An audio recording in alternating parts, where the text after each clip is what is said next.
자, 이제 농지법 마지막 강의 아닙니까? 33강. 제3절에 있는 여러분들 438페이지에 있는 것으로 농지 위탁 경영 및 처분 의무라는 게 있다를 알 수 있습니다. 여기는 왜 이걸 갖다가 꺼내냐면 뒤에 가서 보면 농지의 일시 사용 허가가 있었죠. 근데 농지의 일시 사용 신고가 생겨났다 하는 것도 여러분들이 이해하시기 위해서 아마 그것이 출제 가능성이 가장 높기 때문에 이 파트에 대해서 좀 염두에 둬야 될 것이다 라고 볼 수 있습니다. 그렇다면 이제 지금부터 하나하나 봅시다. 농지의 위탁 경영 그려놨습니다. 자.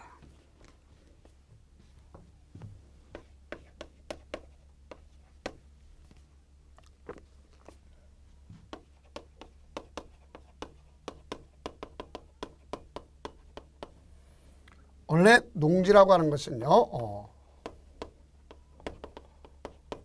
경자유전이 원칙입니다. 그게 경자유전이 원칙이기 때문에 위탁경영 원칙으로 인정해서는 안 되는 건데, 그런데 예외로다가 인정해 준다. 그래서 원래 인정하지 말아야 되는데 예외로 인정해 준다. 그럼 이건 법에 정해져 있는 거나 마찬가지입니다. 그래서 이 경우 외에는 가서 하지 못하도록. 왜 그러냐면 그 이유가 우리가 농지 자체는 이미 앞서 했던 농지 자체는 투기나 개발이 돼서는 안 된다 하는 입장입니다. 그렇기 때문에 이런 현상이 나타난 거죠. 그럼 예외의 경우는 뭐가 있는가? 지금부터 보면 첫째는 그런 거 아닙니까? 병역법에 의해서 징소집.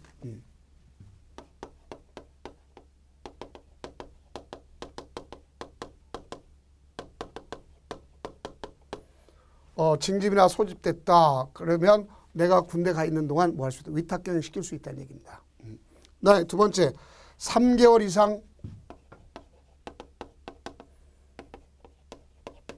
국외 여행하겠다. 그러니까 우리가 국외 여행 중이다. 국외입니다. 국내가 아니에요. 국외 여행 중이면 위탁경영 시킬 수가 있다. 볼 수 있겠고요. 그 다음 우리가 공직 취임 같은 그 농업법인의 청산, 농업법인의 청산 중인 경우 위탁경영 시킬 수 있습니다. 그 다음 우리가 공직 취임 등 정당한 사유가 있을 경우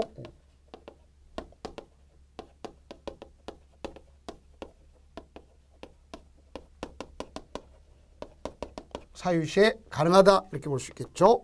그 다음 농지 이용 증진 사업에 따라 농지 이용 증진 사업에 따라서 뭐 할 수가 있냐면 위탁경영할 수 있죠.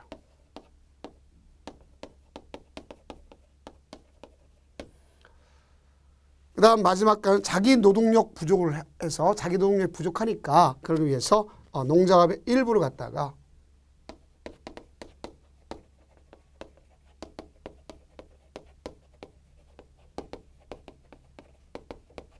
일부를 위탁 경영할 수가 있다 볼 수 있겠죠. 일부 위탁. 그래서 이와 관련되어 있는 문제를 갖다 한번 보도록 해봅시다. 농지법령상 농지 소유자가 소유 농지를 위탁 경영할 수 있는 경우는 그렇습니다. 1년간 국내는 상관없어요. 국외 몇 개월? 3개월 이상 국외여행한다. 국외여행. 농업법인의 소송이 아니라 청산 중이어야 되겠죠. 다음 농작업 중 부상으로 우리가 부상을 해서 여기 정당한 사유는 부상으로서 3개월 이상 치료를 받아야 됩니다. 다음 구치소에 수용 중에서 그거는 뭐 여러분들 잘 아시는 구치 수용했으면 출퇴근 못 하지 않습니까? 당연히 맞는 얘기죠. 그 다음 5번 보면 2개월간 국외여행 몇 개월? 3개월 이렇게 볼 수가 있다. 가능하시겠죠? 다음은 이제 농지 처분 의무라는 게 생기는 걸 알 수 있어요. 무슨 의무? 농지 처분 의무.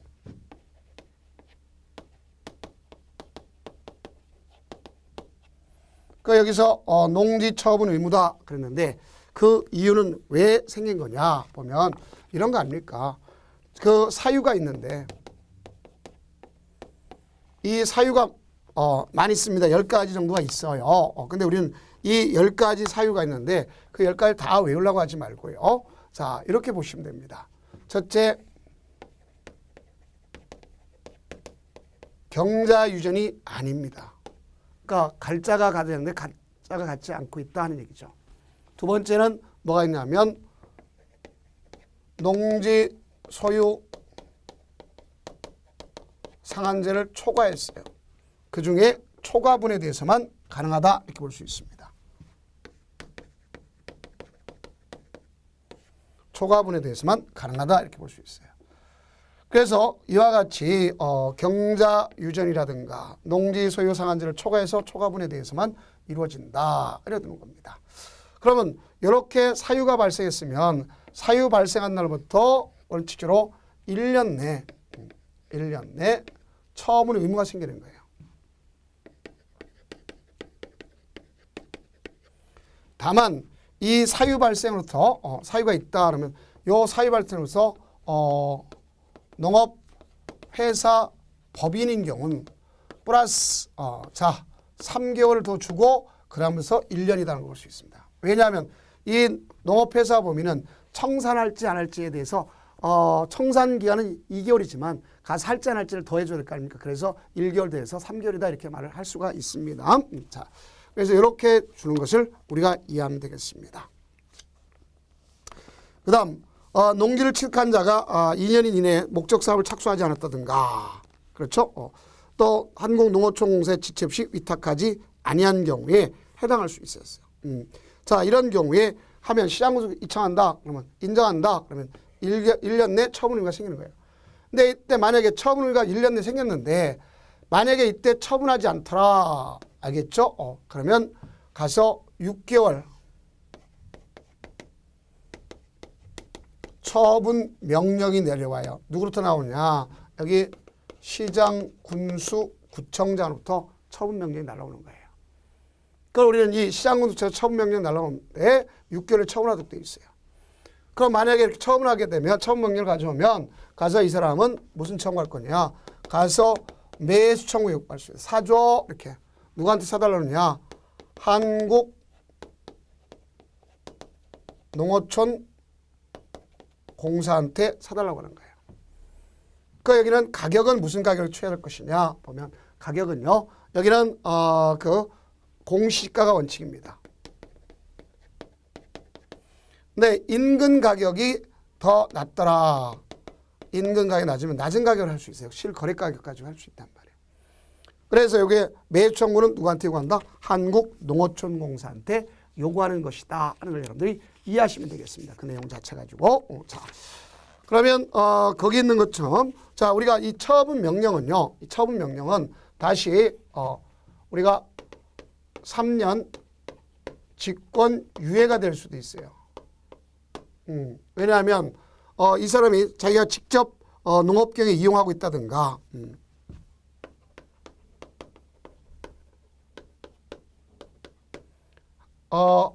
한국농어촌공사한테 매도 위탁 계약이 체결됐다든가 이런 경우는 직권유예합니다. 그래서 이 3년이 경과됐다 그러면 경과됐으면 처분 의무만 소멸되는 거죠. 이게 잘 이해가 안 가요? 자 만약에 예를 들어서 봅시다. 이게 갑 있고 을이 있습니다. 부자지간이야. 여기 아버님이 농지를 갖고 계셨어. 농지를 갖다가 10만 제곱미터 갖고 있는데 나는 농업과 관련된 회사원이야. 그러니까 아버님이 돌아가셨어. 그래서 상속이 됐으면 사망이 그대로 상속될 거 아닙니까? 얼마까지? 10만 다 받는 거예요. 근데 이 사람이 부모님이 주신 것이 너무 간지덕지하지 않습니까? 그러니까 뭐 할 수가 있느냐? 가장 중요한 포인트가 되는 것이 있겠죠. 어떤 포인트가 있느냐? 잘 알아두세요. 자, 아까워. 그래서 나는 내가 회사도 나이가 있기 때문에 오늘 내일 그래. 그럼 차라리 가서 농사를 한번 같이 출퇴근하면서 농사 져보겠다 해가지고 3년 빡시게 농사 졌어. 그러면 처분 의무는 없어지는 겁니다. 짓는 하다가 야 이거 너무 안 된다 그래서 때려쳤어. 그러면 다시 처분 의무가 살아나는 거 아닙니까? 그 얘기입니다. 그래서 이렇게 이해하시면 되겠습니다. 결국 이렇게 가는 거고 만약에 또 여기서 보세요. 여기 처분 명령을 내렸는데 처분하지 않더라. 그러면 우리가 1년에 이래 가서 토지가액의 20%의 이행 강제금을 반복 부과시킬 수 있습니다. 이행 강제금을. 그러면 이미 부과됐다면요. 이행했더라도 납부해야 된다는 것을 꼭 이해하시면 되겠고, 이행 강제금은 항상 앞에 건축법에서 배웠던 것처럼 뭐 할 수 있냐면 계고해야 돼. 사전에 계고. 알겠죠? 이런 걸 볼 수 있습니다. 자, 그럼 이와 관련되어 있는 문제를 갖다 한번 보도록 해봅시다. 자, 거기면 농지법령상 농업경영에 이용하지 아니한 농지의 처분 의무에 관한 설명으로 옳은 것 그랬습니다. 1번 농지 소유자가 선거에 따른 공직침 휴경했다. 그럼 처분 의무는 면제되는 거죠. 그 다음 2번 농지 소유 상한을 초과한 농지를 소유한 것에 판명된 경우는 전부가 아니라 초과분만 한다 했죠. 자, 이쪽 봐봐요. 어떻게 되느냐. 여기 있죠. 자, 무슨 분만? 초과됐으면 초과분만 처분하도록 돼 있다. 알 수 있겠죠. 그 다음 농지 처분 의무 기간은 처분 사유가 발생부터 여기죠. 몇 년 내? 1년 내라는 돼 있죠. 그 다음 4번 농지 전용 신고를 하고 그 농지를 취득한 자가 질병으로 인해서 취득한 날부터 2년이 초과하도록 그 목적 사업에 착수하지 않은 경우는 처분 의무가 생기는 거죠. 처분하도록 되어 있는 거 아닙니까? 그래서 그렇게 됐으면 그 발생하는 또 1년에 처분해야 될 거 아닙니까? 그 다음 5번 농지 소유자가 시장군 또는 구청장으로부터 농지 처분 명령을 받은 경우에 한국농어촌공사죠. 매도위탁 계약체를 쓸 수 있고 걷다가 매수 청구할 수도 있는 걸 알 수 있겠죠. 자, 그래서 옳은 것 1번. 그 다음 이행강제금과 관련된 문제 아닙니까? 또 역시 보세요. 농지법령상 조문의 일부이다. 다음 가론에 들어갈 숫자를 옳게 연결한 것 그랬습니다. 기억, 대리경작자는 수확량의 10%죠. 수확량의 몇 퍼센트? 10%를. 그 다음 거기 보면 그 사용료를 지급하는 거고, 니은 농업진흥지역 밖의 농지를 농지 전용 허가를 받지 아니하고 전용하거나 거짓 그 밖의 분야물 농지 전용 허가를 받는 자는 3년 이하의 징역 또는 토지가액의 50% 이하의 벌금이죠. 50%. 다음 디귿 군수는 처분명령을 받은 후 정당한 사유 없이 지정기간까지 그 처분명령을 이행하지 아니한 자에 대해서는 해당 농지의 토지가액의 몇 퍼센트? 20%. 그러면 10, 50, 20이란 건 알겠네요. 자, 다음은 이제 농지 이용에 관한 사항을 갖다 나가면 되겠습니다. 자, 그래서 농지 이용은 많이 출제되지는 않습니다. 그래서 우리가 보면 계략적으로 보면 대리경작 아니면 임대차 이 관계 가지고 출제가 될 수 있구나 하는 것을 아시면 됩니다. 그럼 농지 이용을 위해서는 농지 이용계획이 있습니다. 농지 이용계획은 누가 수립하는 거냐? 군수, 구청장이에요. 그런데 여기 있는 우리가 군수는 반드시 해야 되지만 이들은 아니할 수도 있다는 것을 아실 수가 있습니다. 그 다음 왜냐하면 3천만 제곱미터 이하인 시라 군은 아니할 수도 있다는 것 정확히 좀 아시면 되겠고요. 그럼 이 농지 이용 계획 수립할 때는 공청회가 있다는 것, 공청회 5가지 이제 다 배운 거죠. 공청회가 있다는 것 아시면 되겠습니다. 그래서 공청회를 거치고 시군고 농업, 농촌 및 식품산업정책 심의의 심의 거치고 시도와 승인을 얻어서 고시한다. 누가? 시장군수구청장이. 그리고 열람시킵니다. 일반한테. 그럼 여기는 내용에는 농지 지대별, 용도별 이용계획이 있고 또는 농지를 효율적으로 이용하기 위한 농업 경영 개선을 위한 경영규모 확대 계획이 있고 나아가서 농지를 농업 용도 외로 활용하는 계획이 있다. 알 수 있겠죠. 그럼 이걸 통해서 농지 이용 증진 사업, 농지 이용 증진 사업을 하도록 하는 거 아닙니까? 그럼 우리가 농지 이용 증진 사업을 하면 되게 그런 거죠. 옛날 보면 자기 집안 자랑 잘하죠. 우리 동네 땅 안 받고 간 사람 없다. 우리 땅 안 받고 간 사람 없다. 이렇게 하는데 그 농지는 그렇게 하면 안 되죠. 그래서 이제 그런 사람한테 소유권 이전 촉진 사업을 갖다 요구할 수 있죠.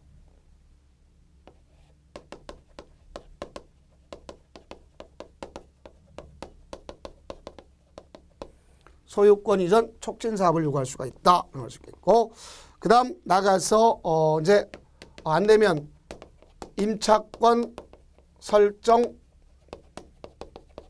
촉진 사업을 갖다 이야기할 수 있다면 임차권 설정 촉진 사업. 그 다음 위탁 경영 촉진 사업.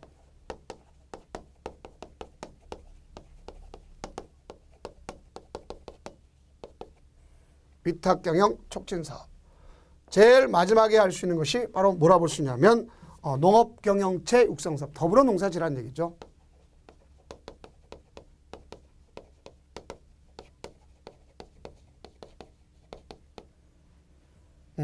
그래서 농업 경영체 더불어 농사져라 이런 사업을 갖다 할 수가 있습니다. 이렇게 하게 되면 여기는 등기 촉탁도 해주고 알겠죠? 재정적으로 지원도 해줄 수 있다 이런 것을 알 수 있습니다. 뭐 그건 안 해도 상관없습니다. 자, 다음 이제 대리경작제라는 것이 있겠죠? 무슨 제가 있어요? 대리경작제.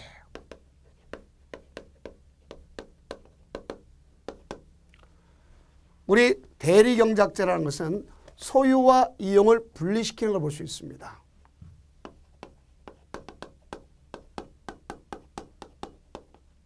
농지의 소유와 이용을 분리시키는 것으로서 대리경작이라는 것이에요. 왜 분리시키느냐? 그 이유가 바로 뭐냐면 그 이유는 여기는 시장, 군수, 구청장이 봤을 때 이것이 유효농지이기 때문에 그렇습니다. 이거랑 구별할 것이 휴경지는 상관없습니다. 유효농지가 문제되는 거예요. 놀리니까 노는 게 문제지 쉬는 건 상관없어요. 그래서 이 유효농지가 문제된다 볼 수 있어요. 그럼 휴경지 반대가 유효농지라는 것을 알 수 있겠죠. 그래서 우리가 결론적으로 봤을 때 휴경지라고 하는 것은 이런 걸 볼 수 있죠. 지력증진을 위해서 개량 보존을 위해서 일정 기간 동안 쉬는 건 휴경지죠. 그다음 연작 피해 때문에 쉬고 있는 걸 쉬는 거죠. 또 농지적 허가나 신고받은 것도 마찬가지고 농지 전용 신고한 것도 마찬가지고 나의 타용도 일시사용 허가나 협의 거친 것도 마찬가지입니다.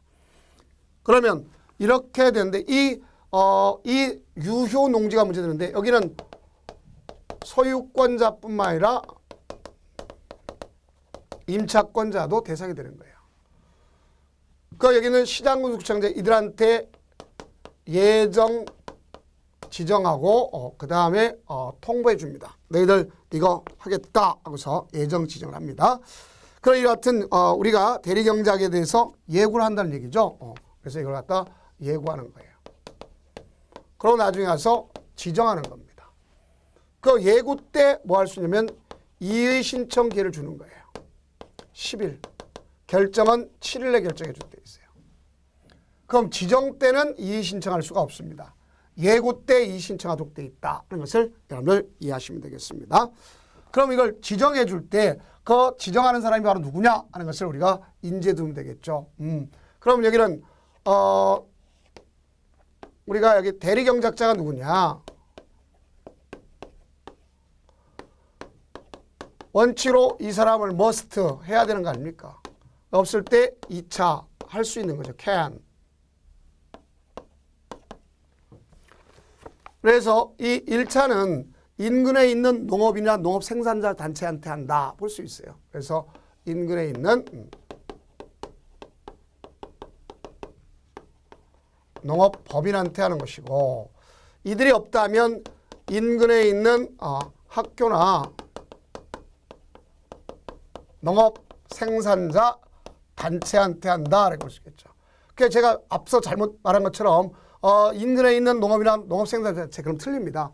총괄적으로 할 때 1차, 2차 할 때 꼭 이렇게 머스트 캔을 나눌 때는 반드시 구별을 해줘야 돼요. 이렇게 가져옵니다. 그러면 이 중에서 만약에 여기 있는 1차든 이 사람들 지정할 때 여기에서 농지와 관련된 가서 농업과 관련된 범죄를 저질렀다. 징역, 집행유예 기한 중 선고유예 기한 중 선고가 1년이 지나지 않은 사람들 이런 사람 조서는 안 될 거 아닙니까? 그렇죠? 그러면 여기는 분명히 사용 기간이 있을 것이고 대리경작 기간이 있을 것이고 기간은 정함이 없는 한 3년을 봐줘야 되겠죠. 그 다음 사용료를 내야 되겠죠. 바로 이게 나왔단 말입니다. 수확량의 10%를 수확일부터 2개월 내에 나는 거 아닙니까?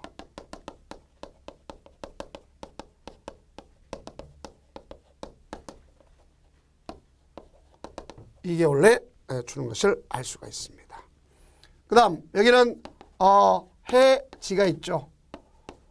중도해지가 있고 만료해지가 있죠. 만료해지는 끝나기 3개월 전에 미리 가서 나 얘기하는 겁니다.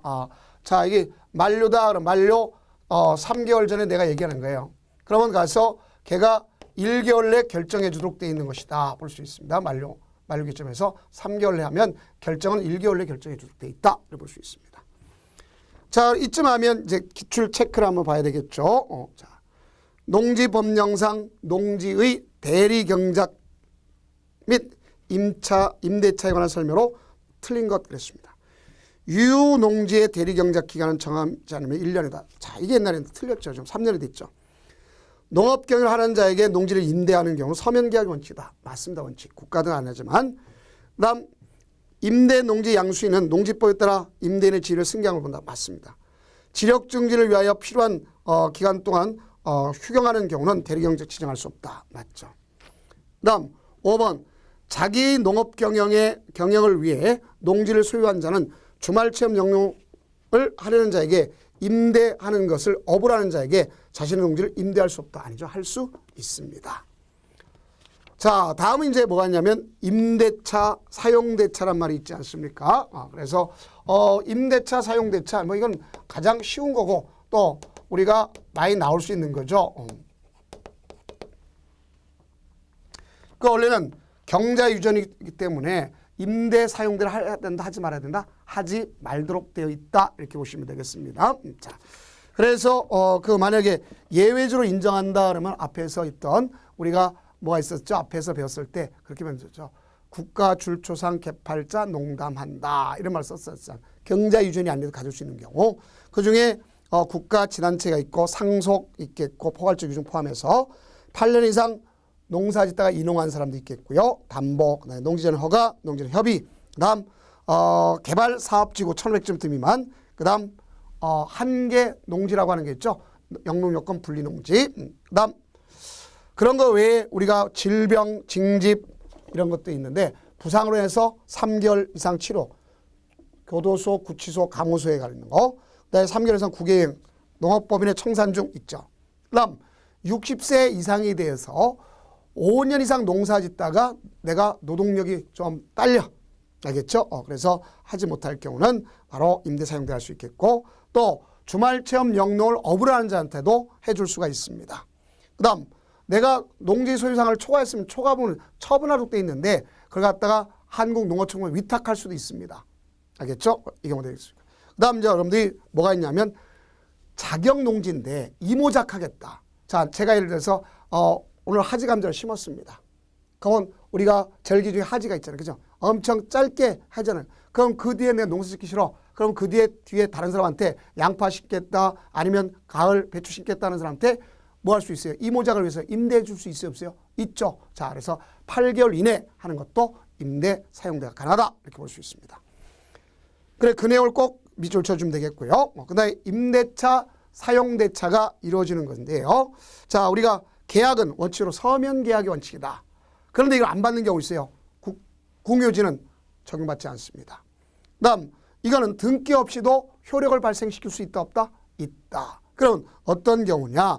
등기 없이도 할 수 있는 건 그 농지 소재지를 관할하는 시구읍 면장한테 확인을 받고 해당 농지를 인도받으면 어느 날부터? 다음 날부터 우리가 제3자한테 대항 효력이 생긴다. 알 수 있어요. 뭐가 생긴다? 대항력이 생긴다. 하는 것을 보시면 되겠다. 알 수 있겠어요.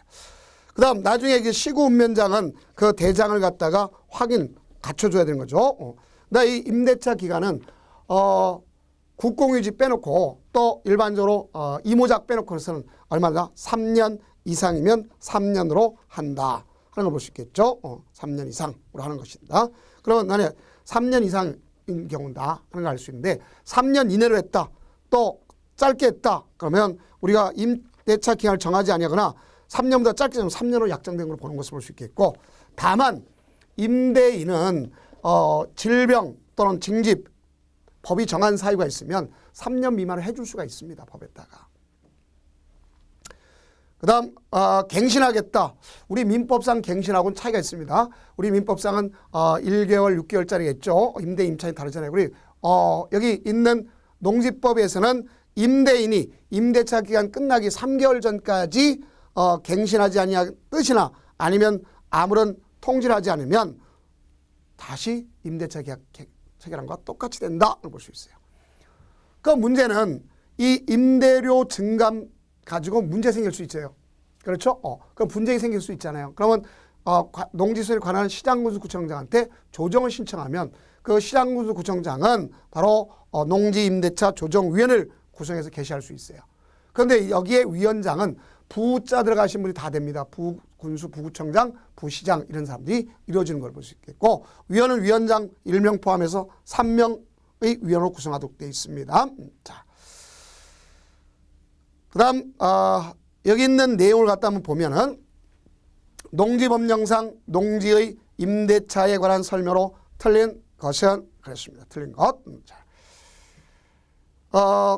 농업경영을 하는 자에 임대하는 경우는 국공유지가 아님을 전제로. 자, 임대차 계약기간 3년보다 짧으면 3년을 본다 그래야 되겠죠. 국공유지는 해당 사항이 없습니다. 자, 다음 농지법에 위반한 약정으로서 임차인의 불이행은 효력이 없다. 당연히 맞죠. 왜? 강행규정 아닙니까? 옆에 지위에서 나타난 것처럼 강행규정이라고 보시면 되겠습니다. 그 다음 3번 임대차 계약은 서면계약 원칙이다. 맞죠. 국공유지 제외한다 그랬으니까. 그 다음 임대 농지의 양수인은 농지법에 따라 임대인의 지위를 승계한 걸 본다. 자, 내가 요 앞에 계신 분한테 땅을 갖다 임대했어. 근데 돈이 없어서 네 농지를 팔았어. 그러면 양수한 자와 여기 임대차가 그대로 유지되는 걸 보는 거다. 보시겠죠. 그 다음 5번에 보면 임대차 계약은 그 등기가 없는 경우에도 임차인이 소재지 농지를 농지 소유에 관한 시구 운면자 확인을 받고 또 해당 농지를 인도받은 경우 다음 날부터 제3자한테 대항할 수가 있다. 이렇게 보시면 되겠죠. 다음 이런 것에 대해서 이제 보면 지위가 있죠. 지위는 앞서 얘기했던 것처럼 임대인의 농지 양수인은 이 법에 따라 임대인의 지위를 승계한 걸로 보는 것이고 이 법에 위반하는 약정은 임차인에게 불리하면 효력이 없는 걸로 보는 것이고 국유재산법, 공유재산 및 물품관리법상에 있는 국공유지는 서면계약이라든가 묵시적 갱신이라든가 임대인의 지위라든가 승계라든가 이런 건 적용받지 않는다. 그래서 이와 관련된 문제가 있지 않습니까? 자, 봅시다. 농지법령상 국공유 재산이 아닌 A 농지와 국유재산인 B 농지를 농업경영하는 자에게 임대차하는 경우에 관한 설명으로 옳은 것 그랬습니다. A는 국공유지 아니겠죠. 등기 있어야 하는 게 등기 없이도 뭐 하세요?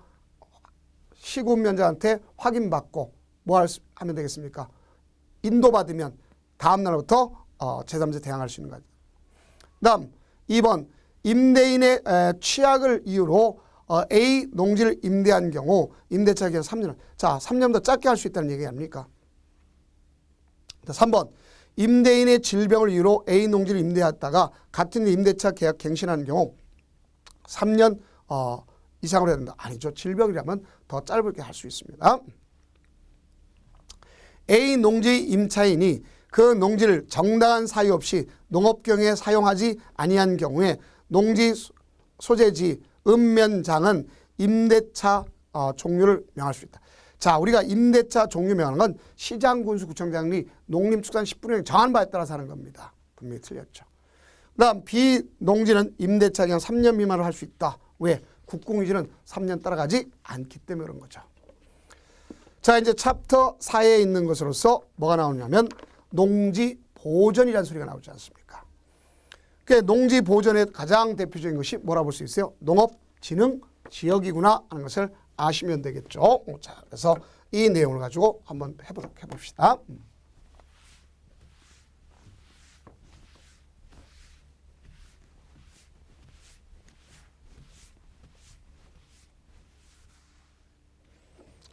자, 우선 제일 먼저 주어지는 것 중에 농업진흥지역.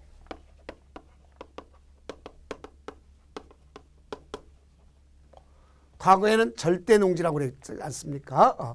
그래서 농업진흥지역 지정권자는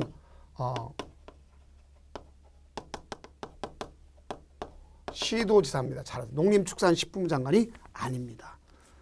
그래서 이 시도사가 지정할 때 지정 절차가 있습니다. 가서 주민의 의견 듣고 나서 우리가 보면 주민의 의견을 듣습니다. 그리고 가서 심의합니다. 심의. 그러고 가서 여기 보면 승인을 받아요. 그때 승인 받을 때 여기 보면 협의가 있습니다. 그러니까 이거는 승인권자가 농림축산식품부 장관이니까 바로 그 대상 지역이 누구한테? 국토 장관한테 받는 겁니다. 국토장관 다 받는 게 아니라 두 가지입니다. 녹지지역하고 계획관리지역인데요.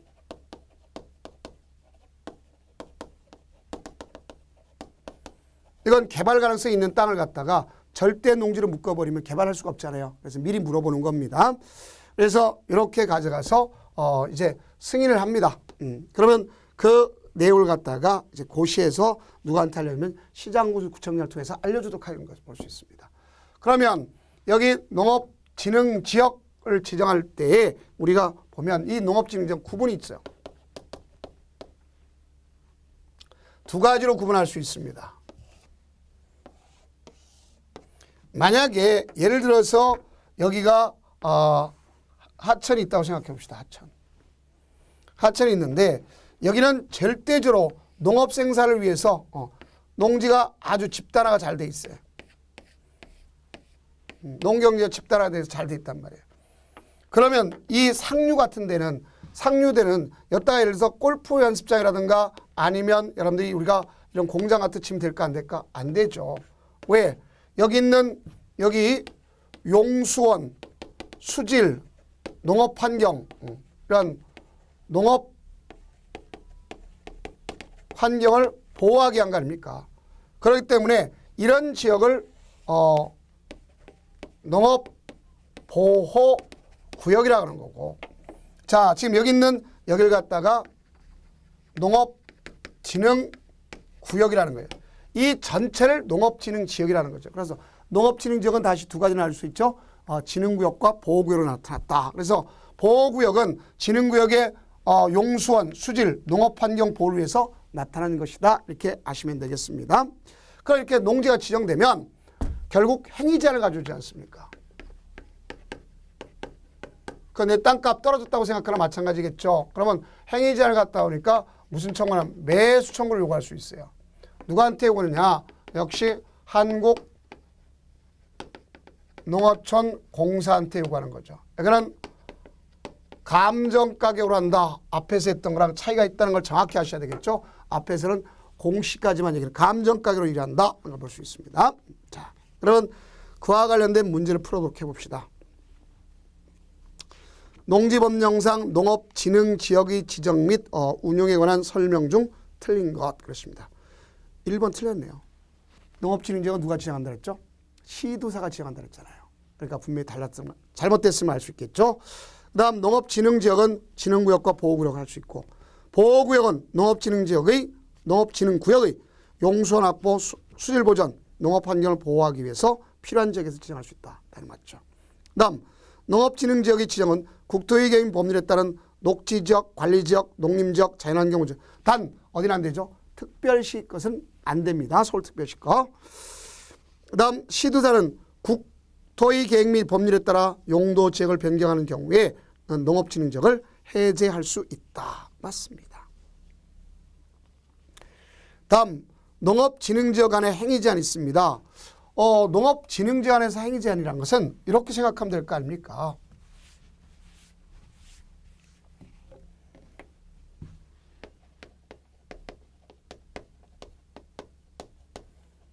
농업진흥구역은 말 그대로 농사 관련 외에는 하지 말라. 농사 관련 외에는 하지 말라. 근데 가능한 것이 있을 수 있겠죠. 자, 농어국 주문 하지도 마 이렇게 해서 농업국 주문하지도 마 이렇게 얘기할 수 있어요. 그럼 한마디로 뭐냐? 농어민의 편익시설과 공공시설 일정한 행위를 할 수 있게끔 해줘야 된다는 거 아닙니까?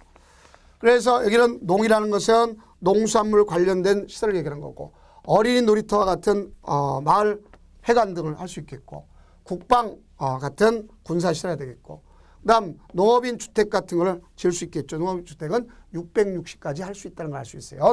네, 문화재 발굴 해줘야 되는 것을 알 수 있겠죠. 그다음 하천 등 국토 보존 시설 해야 될 거 아니에요. 지하자원의 그 개발, 탐사, 광물 이런 걸 해야 되겠죠. 도로 등에 위한 하나의 공공시설을 쳐야 되겠죠. 그다음 소득 증대 사업, 마진 소득 증대 사업 할 수 있는 거 아닙니까? 그러니까 이런 거 할 수 있다 하면 농업 보호구역에서는 당연히 이것도 할 수 있고 두 가지도 할 수 있지만 더 추가적으로 할 수 있는 게 있단 말이에요. 더 추가적으로 가능한 것. 어떤 경우냐. 농업인의 소득 증대와 관련된 걸 할 수 있지 않습니까? 그래서 이 소득 증대와 관련된 것으로서 자 우리가 묻지마 관광 말편을 좀 잘못해서 이해해 주세요. 묻지마 관광 23,000원. 그래서 주말은 3,000, 관광은 2만. 네. 2만 제곱미터 미만, 2만 제곱미터 미만인 것이 바로 우리가 관광 농원 사업이겠고 3천 제곱미터 주말 농원 사업이다. 이렇게 보면 되겠습니다. 그다음 걷다가 단독주택 질 수 있죠. 앞에 거는 660평에는 200평이지만 300평, 1000제곱미터 미만까지. 그럼 단독주택 있으면 근생이 있을 거 아닙니까? 일종 근생 원칙적으로 1000제곱미터 300평까지. 단 정수장 같은 거라든가 소위 우리가 양수장, 대피소 이런 건 3000제곱미터 미만까지 할 수 있다 하는 것을 아시면 되겠죠. 그 다음 2종 근생도 1000제곱미터 미만까지 하면 일정한 경우는 못합니다. 골프 연습장 같은 거 해서는 안 되지 않습니까? 그러면 그와 관련된 문제를 갖다 보도록 해보자고요. 농지법령상 농업보호구역 보호구역 있죠. 안에서 농업인의 소득 증대와 생활 여건 개선을 위해 토지 이용 행위로서 설치할 수 있는 시설이 아닌 것 그랬습니다. 그러면 1000제곱미터 미만의 단독 맞죠? 양어장, 양수장은 3000제곱미터 미만이어야 될 거 아닙니까? 그래서 2번이 틀렸네요. 관광농원 2만, 주말 3000 이렇게 되죠. 자, 다음은 이제 우리가 행위제한의 특례 아닙니까? 특례라는 것은 바로 이 행위제한의 특례가 있다는 것은 무엇을 의미하는 거냐? 특례라고 하는 거죠. 자, 여기가 농업진흥지역에 이게 넓은에서 농업진흥지역이고, 그 다음 여기가 이제 바깥이고, 여기가 아니지 않습니까? 안에는 다시 두 가지로 나눌 수 있잖아요. 자, 뭐로 나눌 수 있느냐? 여기가 진흥구역, 농업진흥구역. 여기는 농업보호구역. 근데 땅이 어떻게 걸리냐? 이렇게 걸치는 경우도 있을 수 있다, 없다? 있다. 그건 안으로 갈수록 행위가 강화되니까 안의 면적이 330제곱미터 이하면 바깥을 따라가는 겁니다. 또 이 농업진흥지역 안과 밖에 걸쳐 있잖아요. 그럼 또 여기 이것이 330 이하면 바깥의 걸 따라가는 겁니다. 이렇게 해가지고 이미 기득권은 어떻게 된다? 존중해 줘야 된다 하는 것을 보시면 되겠죠. 존중해 줘야 되는 것 아시면 되겠고. 자, 다음은 이제 농지 전용 허가가 있고요. 농지 전용 협의가 있고 농지 전용 신고가 있고 일시사용 허가, 일시사용 신고가 생겨났다는 것을 잘 아시면 되겠죠. 그래서 요 내용이 가장 중요 포인트다 이렇게 생각하시면 됩니다. 자, 그럼 우리가 농지 전용이란 건 농사 짓지 않고 딴짓하는 것 아닙니까? 농지에다 축사 짓는 건 전용이 아닙니다. 농지에다 창고를 짓는다, 물류창고 짓는 건 전용이겠죠. 농지에다 농가주택 짓는다, 전용입니다. 알겠죠? 근데 농가주택 질 때와 일반 물류창고 질 때는 차이점을 둬야 되겠죠. 농가주택 질 때는 가서 생활과 관련되는 거니까 신고하라, 시장군수청장 신고하라 이렇게 되겠고, 물류창고 같은 건 규모에 따라 농림축산식품부 장관에서부터 시도사, 시장군수구청장 위임을 할 수 있는 겁니다. 그래서 그 규모가 나와 있는 거죠. 원래는 농림축산식품부 장관이 허가권자입니다. 농업진흥지역 안은 3000제곱미터 미만까지 시장군수구청장, 3000제곱미터 이상 30,000제곱미터 미만이면 시도사, 나머지는 농림축산식품부 장관. 그다음 밖의 경우는 3만, 그 다음에 시도사는 3만 제곱미터 이상 20만 제곱미터 미만, 나머지 20만 제곱미터 이상은 농림축산식품부 장관 거다 이렇게 볼 수 있습니다. 근데 농지 전용 허가를 받아야 되는데 제외되는 게 있죠. 이미 여러분 타법에서 농지 전용 협의 거친 걸 했다, 의지했다, 건축법 건축 허가 얻었다, 농지했다가 그러면 이미 받은 거 아닙니까? 또 국토의견법률에서 도시역과 계획관리진 농지에 대해 협의를 거쳤다. 그럼 받을 필요 없습니다. 다음 농지 전용 신고했으면 허가 받을 필요 없죠. 나의 산지관리법상의 산지 전용 허가를 받지 아니하고 산지 전용 신고하지 아니하고 불법으로 개간한 농지를 복구한다. 또 하천법에 따라 하천관리청 허가를 받고 농지 형질 변경을 하거나 공작물 설치하는 경우. 자, 내가 농지가 있었는데 거기다가 보를 만들겠단 말이야. 그래서 그럴 경우는 농지가 전용되는 거 아닙니까? 근데 허가 받을 필요는 없어요. 그다음 농지 전용 허가는 누구한테 제출해 주냐? 시장군수구청장한테 제출해 주는 거예요. 그럼 제출받았으면 보완하라고 요구할 수 있겠고 아니면 10일 내 시도한테 넘겨주는 거예요. 그럼 시도가 할 수 있는 규모가 아니면 농림축산식품장한테 10일 내 넘겨줍니다. 알겠죠? 이렇게. 다만 우리가 농지 전용 허가를 받지 않고 신고로서 할 수 있는 경우가 있어요. 자, 영농여건 분리농지 소위 경사도가 15% 차이가 있으면 결국 시장군수청장한테 신고하면 되는 거다 볼 수 있어요. 그렇지 않고 일반 신고는 농업인 주택이나 농업용 시설,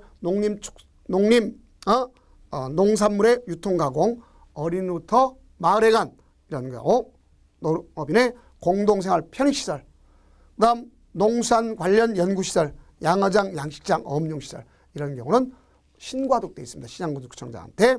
그다음 중후장관이나 지방자치단체는 협의 거치도록 되어 있다 하는 것을 아시면 되겠죠. 자, 이번에 우리가 주의할 것은요. 뭐냐? 농지 타용도 일시사용 허가입니다. 농지를 타용도로 일시사용 허가하겠다 하는 얘기 아닙니까? 그러니까 허가권자가 누구냐? 시장군수구청장입니다. 다만 국가지방자치단 시장군수청장 협의를 거치도록 되어 있어요. 그러니까 세 가지가 할 수 있어요.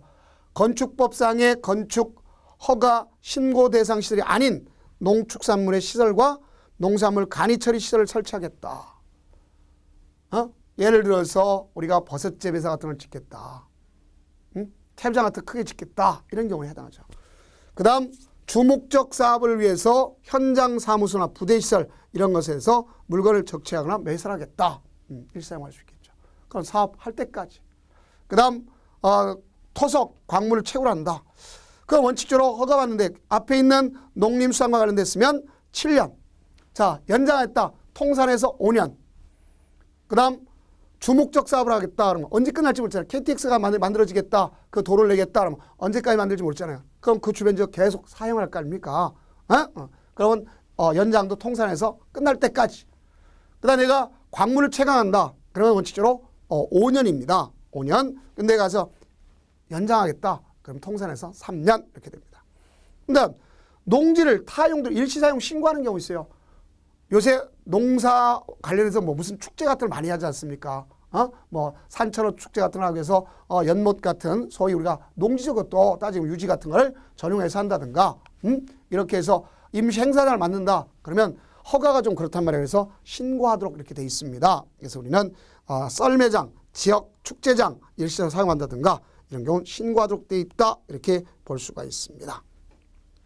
그래서 신고를 하게 되면 받은 날부터 10일 내 수리 여부를 통지해주게 돼 있다. 며칠 내? 10일. 아주 좋은 제도죠.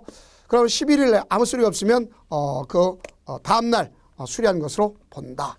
어쨌든 농지 전용 허가나 신고했으면 전용한 건 아니잖아요. 그래서 복구비를 예치하도록 돼 있다. 이런 것을 아시면 됩니다. 그 다음 농지 전용 허가 취소 등이 있는데 취소하기가 7가지가 있습니다. 7가지. 그중에 타법에서는 다 거짓기타 부정 반드시잖아요. 근데 우리 농지법은 그게 아닙니다. 조치명령 위반. 자, 제가 예를 들어서 여기가 아주 경치가 좋아요. 그래서 나는 여기다가 농가주택 짓겠다 하고 농가와 관련된 창고 짓겠다 하고서 농지에 전용 허가를 받습니다. 전용 신고를 해. 알겠죠? 그러고 나서 걷다가 내가 레스토랑이나 아니면 기타 숙박시설을 짓는단 말이에요. 이런 경우가 있단 말이에요. 그럼 분명히 거짓으로 했잖아요. 반드시 취소가 아니라 일단은 이행하라. 시정조치 내려. 그래 안 했을 때 그때 가서 하는 거란 말입니다. 그렇게 이해하시면 되겠습니다. 자, 용도 변경 승인은 가서 내가 전용 목적 사업을 사용하고 있거나 사용된 토지를 5년 내 다른 목적으로 하면 시장군수구청장한테 신고하도록 돼 있다 하는 것을 보시면 됩니다. 자, 승인 받도록 돼 있다 그러면 되겠죠. 자, 그러면 마지막으로 문제를 보면 농지법령상 농지 전용에 관한 설명으로 옳은 것 그랬습니다. 농업진흥지 밖의 농지를 마을회관 부지로 전용하는 경우는 마을회관 부지를 했어요. 신고해야 되겠죠. 시장군수청장한테. 2번 농지 전용 허가를 받은 자가 조업의 정지 명령을 위반했다. 반드시 취소해야 되겠죠. 타용도의 시사용은 농지 전용 한 게 아니지 않습니까? 그래서 복구만 예치하면 되는 거예요. 그 다음 농지 전용 허가권자는 농지 전용 부담금을 납입을 조건으로 조건을 해줄 수 있어요. 분할 납입도. 그다음에 해당 농지에 허용하는 주목적 사업을 위해서 현장 사업 설치를 하는 용도로 농지를 일시 사용하는 자는 자 일시 사용 뭐 할 수 있어요? 허가받는 거란 말이야. 그러나 지역 썰매 그러니까 지역 축제하는 거 눈썰매장 이런 걸 갖다 하겠다면 그때 가서는 신고하도록 돼 있다 이렇게만 보시면 되겠죠. 그럼 농지를 전용했으면 농지 전용 했으면 옛날 전용 부담금을 했어요. 명칭이 좀 이상하잖아요. 그래서 농지 보전 부담금으로 명칭을 바꿨지 않습니까? 자, 그래서 농지 보전 부담금인데 가서 농지 관리 기금을 운용 관리한 자는 납부할 수 있어요. 그래서 농지 전용 허가 받은 자, 또 우리가 갔을 때 가서 전용 협의하는 경우 되겠고, 또 농지 전용 협의를 거친 농지, 다른 법에 의해서 농지 협의를 거친 농지, 전용 신고하는 자. 자, 그럼 일시 사용 허가나 신고는 대상이 된다 안 된다? 안 된다. 볼 수 있어요. 분할 납부가 가능합니다. 또 환급해 줄 수 있어요. 감면도 됩니다. 그런데 여기 부담금의 산정은 부동산 가격 공시하는 법률에 따라 개별 공시가의 30% 알겠죠? 가산금은 3%, 이건 30% 이렇게 되는 걸 알 수 있습니다. 자, 다른 건 다 필요 없겠고 이제 그 문제를 풀고서 전체를 마치도록 하겠습니다. 농지법령상 가로 안에 알맞은 것을 순서대로 나열한 것. 농림축산식품장관은 농지보전부담을 납부할 자가 납부기한까지 부담금을 내지 아니하면 체납된 부담금의 100분의 3을 갖다 뭐 하는 거예요? 가산하는 거예요. 가산금. 그 다음 시장군수 구청장은 농지처분 명령을 받은 후 농지법령상 정당한 사유 없이 지정기한까지 그 처분명령을 이행하지 않았다. 그럼 토지가액의 20% 이행 강제금이죠. 그래서 정답은 1번 되겠습니다. 그다음에 이제 농지의 지목 변경 제한은 여러분들 눈썰매로 다 읽어도 상관없습니다. 자, 그래서 이렇게 함으로써 농지법까지 전체를 마쳤습니다. 여러분들 도중에 보면 일부 또 개정된 분야가 있기 때문에 그런 건 언제든지 다르면 질문하세요. 그러면 거기 용어 중에 또 일부가 틀린 데가 있는 것이 개정이 됐기 때문에 그렇습니다. 그래서 그런 것을 여러분들이 꼭 이야기해 주시면 제가 어떤 매체를 통해서라도 해드릴 테니까 꼭 안심하시고 열심히 공부해서 꼭 합격의 영광을 같이 하기를 바랍니다. 고생 많으셨습니다.